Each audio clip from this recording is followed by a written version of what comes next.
Second Esdras, chapter 16 and verse 40. O my people, hear my word, make ye ready to thy battle, and in those evils be as pilgrims upon the earth.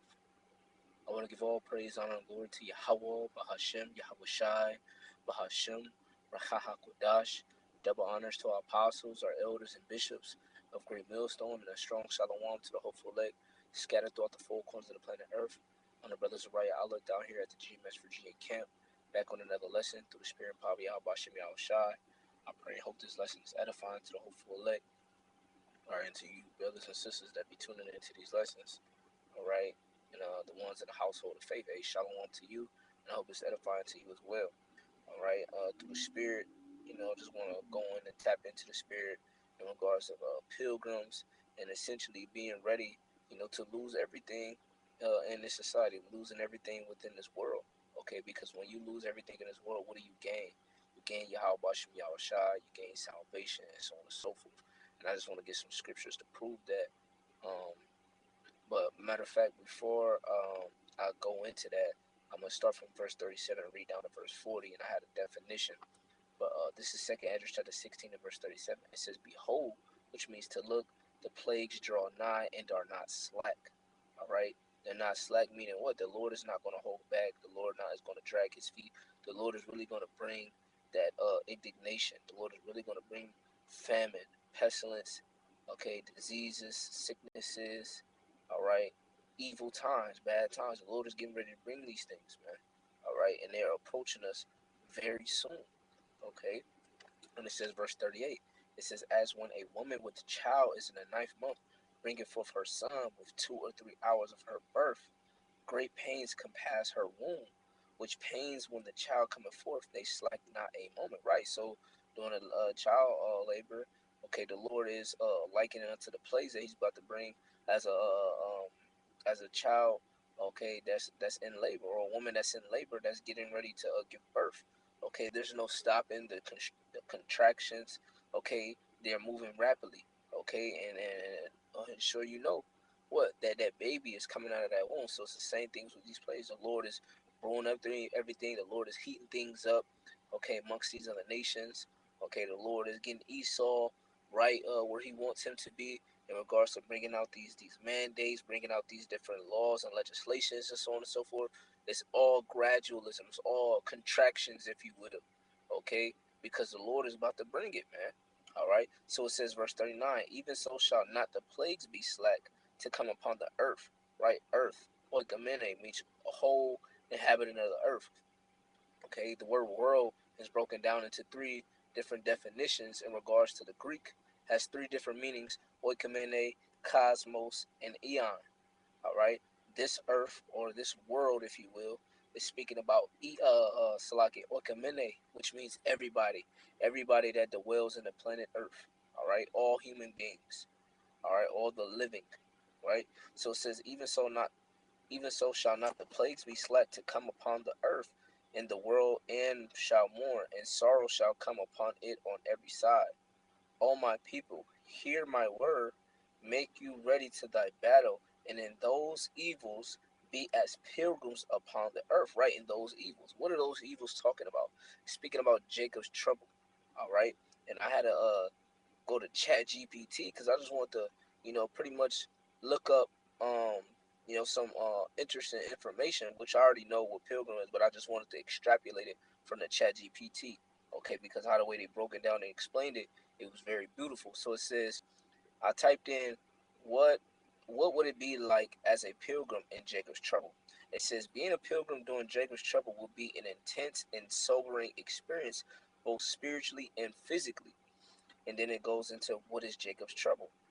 Jacob's trouble is a biblical term found in Jeremiah 30, chapter 7, and it reads, "Alas, for that day is great, so that none is like it, even at the time of Jacob's trouble, but he shall be saved out of it." Right? And when you break that down, that he is speaking about the elect, okay, the 144,000 and the one third, which is the large multitude of men, women, and children, okay, because the Lord is bringing evil days for Jacob, for the 2/3 of our nation, all right, and evils upon these other nations. Everybody's going to receive judgment, all right. And the elect are going to be in the midst of all this judgment, but they're going to be delivered out of it. But what? They're going to be tried. Their faith is going to be tried in that day because, like it said, it's going to be intense, right? It's going to be a very intense experience, right? So it says it refers to a period of great distress and tribulation for the descendants of Jacob, Israel, right, which are the Israelites, you so-called Negroes, Latinos, Native Americans, and Simeon Indians. Okay, you are the descendants of Jacob, which name is interchangeable with Israel, right? You come from the seed line of Abraham, Isaac, and Jacob, okay, that consists of the 12 tribes of Israel out of the seed line of Jacob, right? So it says, often interpreted by Bible scholars as a time of end times judgment or a purification process between the return of the Messiah, which is both, okay? Because essentially the elect is going through a purification process now. They woke up to this word, they're being tried, they're going through hell, right? They catching hell at their job, catching hell with their woman, they catching hell within the flesh, demons, dealing with spiritual wickedness in high places, the whole nine, right? So we're purifying our spirit. Why? Because if we don't, when it's time for Jacob's trouble, when everything is truly intensified for all the tests that we're going through now, it's going to be a whole nother level. We're not going to make it because what? Well, when you read the book of Isaiah, it says, wisdom and knowledge shall be the stability of thy times. How do you obtain wisdom and knowledge? Through the fear of the Lord, through reading the scriptures, going over the breakdowns, and getting the proper understanding, okay, of what you're about to encounter in the days of evil. All right. So it says, what would it be like as a pilgrim then, right, during Jacob's trouble? It says, spiritually intense. You be focused on repentance, obedience, and faith, right? You're going to be you should be focusing on that now, but you really going to be locked in and focused on that because you're truly going to be at the mercies of Yahweh Shemi Shah. Who knows where you may be? You may be in a FEMA camp. You may be out in the wilderness, right? You don't know, right? So you're banking on Yahweh Shemi Shah to protect you, to shelter you, to feed you, because who knows how long the famine is going to be? Who knows how long Jacob's trouble is going to be? We know it's going to be for a period of time, but hey, man, it's going to get really intense like it's going into.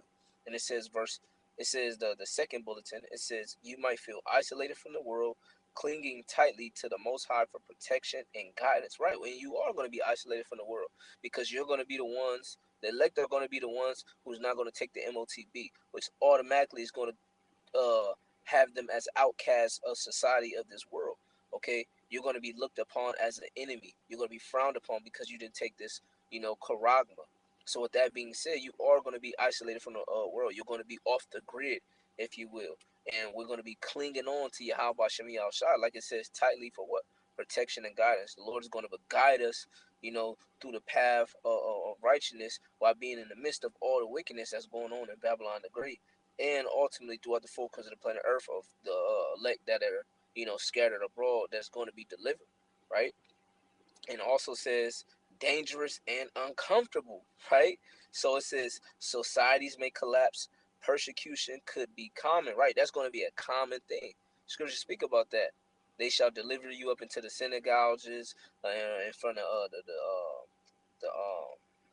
the high rulers and so on and so forth, right? It also says what? Food, shelter, and safety may be scarce, right? Which we know, according to the scriptures, it will be, because it said like a time like never before in Daniel, the 12th chapter, right?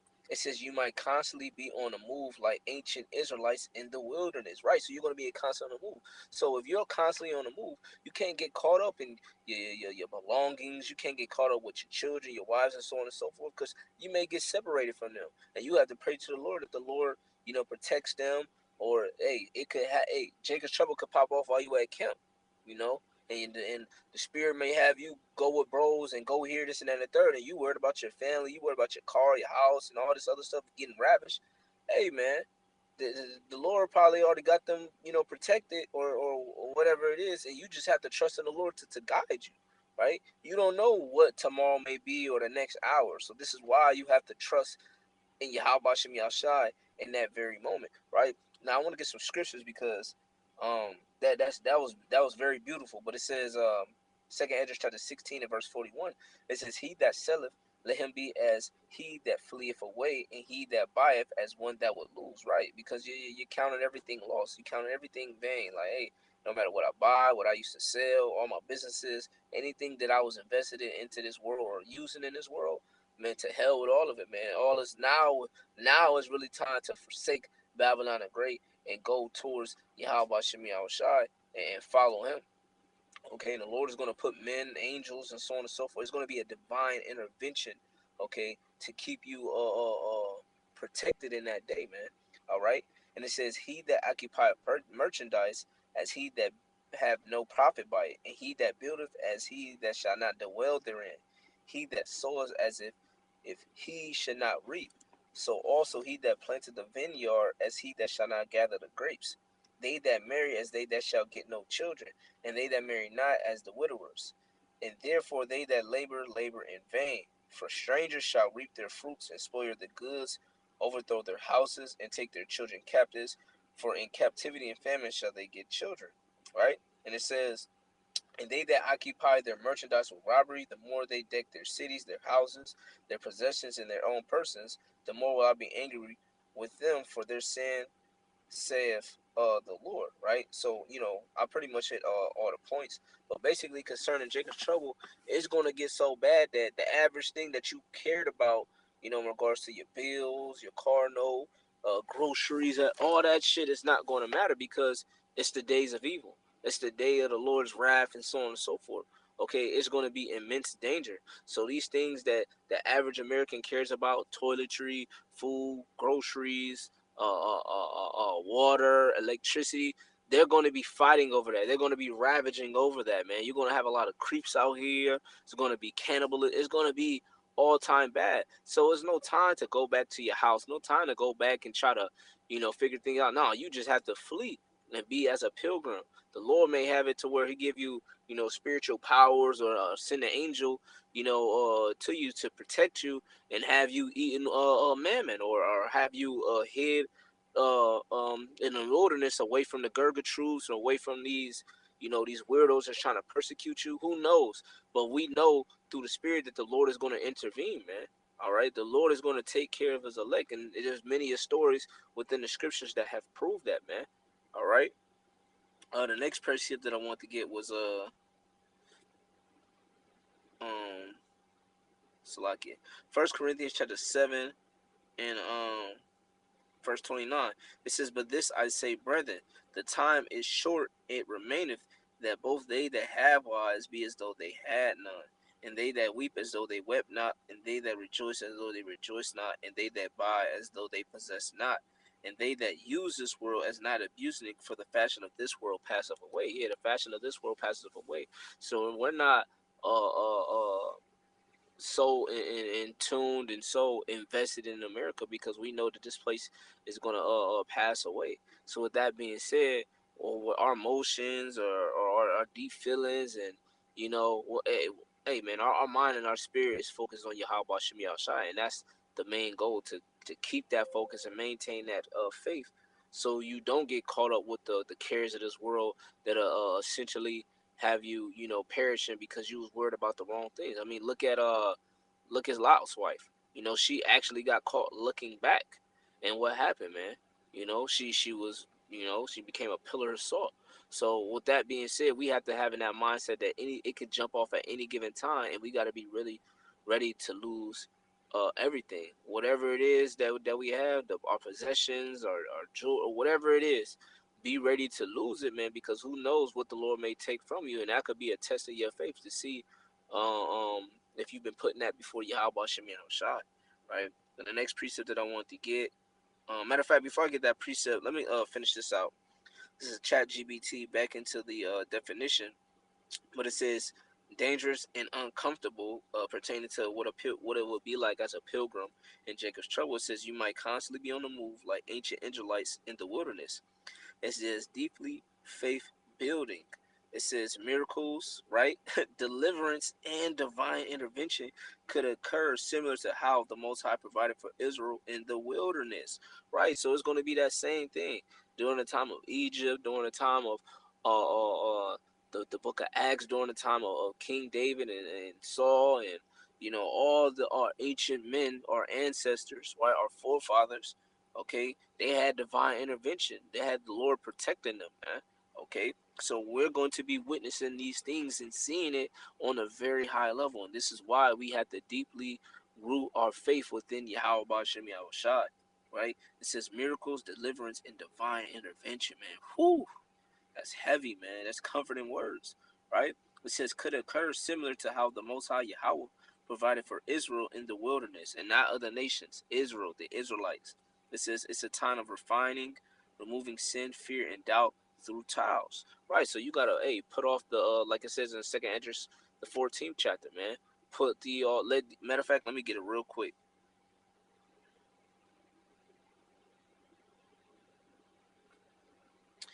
This is second Esdras chapter 14 and verse 14. It says, let go from thee mortal thoughts, cast away the burdens of men, put off now the weak nature, and set aside the thoughts that are most heavy unto thee, and haste thee to flee from these times.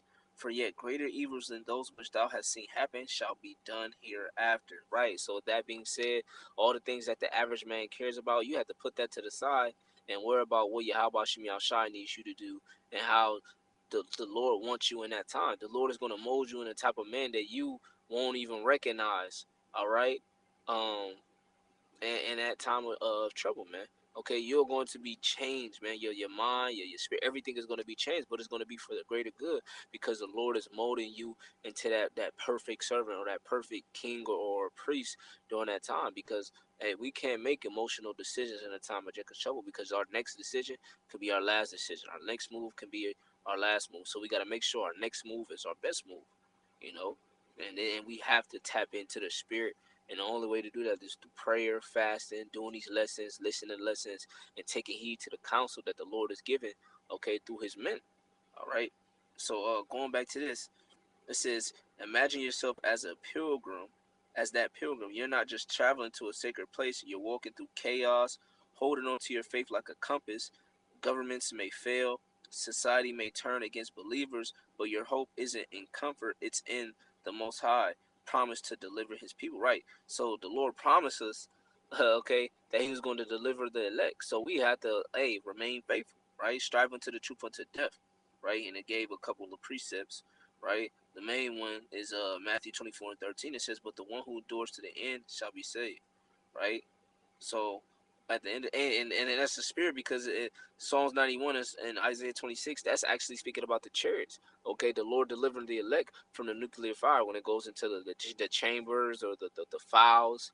Okay, and the wings, that's speaking about the chariots. So the Lord is going to deliver his elect, man. Okay, we have nothing to worry about, man. If you're of the elect, you have nothing to worry about. You just have to remain faithful and stay in the spirit.